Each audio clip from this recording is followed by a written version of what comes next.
the Sunflower County Courthouse to register to vote. When I got home, I was met by the girls, telling me that the man we worked for, Mr. Marlowe, was raising a lot of cane over me trying to register to vote. He asked, Pop, is Fannie Lou back yet?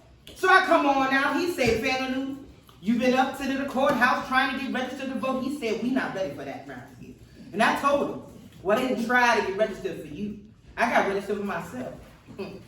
Well, he said, we not going to have that round here in Mississippi. And we going to have to go, you're going to have to go back down there and withdraw. Or you're going to have to leave from here. Matter of fact, you still might have to leave here afterwards, depending on how I feel when you get back.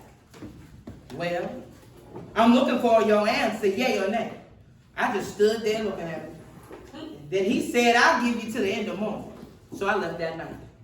And on the 10th of September, just 10 days later, 16 bullets came flying through the home of Mr. and Mrs. Robert Tucker, the people I had gone to live with. And it didn't stop there. The mayor of this town, Sunflower, told us that if we hold voting workshops in any of the churches here, he would cut off our tax exemption.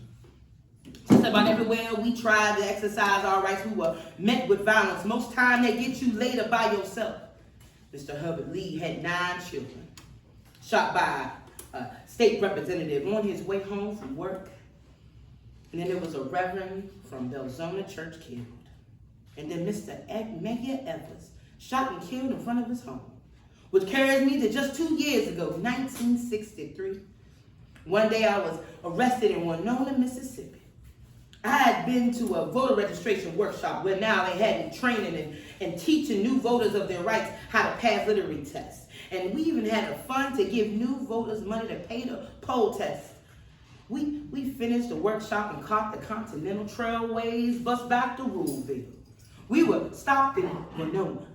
They had a little coffee shop there. And some of the people got off the bus and went inside. Well, they was waiting to get served. Some state policemen came in and was tapping on the shoulder with their billy clubs, telling them to leave. They said they just wanted some coffee and something to eat, so they started arresting them. I got off the bus and was standing there with somebody in the car, yelled, "Get that one there!" Then they told me I was under arrest. When they was putting me in the car, one of the officers kicked me. And they kept going down to the jail and cursed me all the whole way down there. You ought to thought I killed one of their mama the way they was talking to me and carrying on. They asked me a question, I tried to yell, they yelled, "Shut up!" I was put in the cell with Miss Uvessa Simpson. When I was in that cell, I could hear some horrible screams coming from the other room. I kept hearing the man screaming, "Can't you say yes, sir, nigga? Huh? Can't you yell, said so?" And they would call her names I could never repeat in the house of the Lord. "Can't you say yes, sir, nigga?" She said, "Yes, I can say it. I just don't know you well enough." And the beating continued, and I heard her begin to pray, asking God to forgive her. And they didn't know what they was doing. And that they brought that woman past my cell, and I saw that Miss L.N.L. Ponder. One of her eyes looked like blood, and her clothes had been torn. And then there were 3 white men that came to my cell, and one of them was a state highway patrolman. And he asked me where I was from, and I told him I was from Ruleville. And I guess he called Ruleville. You see, now they didn't like me in Ruleville, because I was working with the voter registration, and he came back, said, "You from Ruleville, all right, and we gonna make you wish you was dead." And they carried me out to that cell and then to another cell, and he gave a Negro prisoner a blackjack. And he ordered me to lay down on a bunk bed, and the Negro prisoner said, "Do you want me to beat her with it, sir?" Man said, "You're damn right, and if you don't, you know what I'll do for you."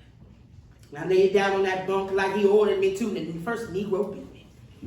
He beat me till he was exhausted. And we got tired. The state trooper took the blackjack and ordered the second Negro to beat me with it. By now, the pain was unbearable, and I came to work my feet, so the patrolman ordered the first Negro to sit on my feet while the other one beat me. I couldn't contain myself no more. I got to crying and screaming, and the pole and the highway patrolman kept hollering at me to hush, and began to beat me in my head. I have a blood clot in my head. And an artery behind my left eye got permanent kidney damage on my right side, and I lumped with a limp. It took me a few months to get on my feet, but here I am standing before you now, and I'm going to ask y'all, do you think that stopped me? Do you think it would stop me? No. Do you think it stopped me? No. That's right.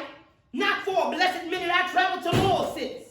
Got more people people registered to vote. I got my people ready to represent the underrepresented people of Mississippi. In the 1964 Democratic Convention in Atlantic City, New Jersey, see now, the delegation from Mississippi was all white men. With SNCC's guidance, we created our own party, the Mississippi Freedom Democratic Party, which represented all Mississippi voters. And they came to the convention to get our delegated seated. You best believe we went to that convention seat. Ain't gonna let nobody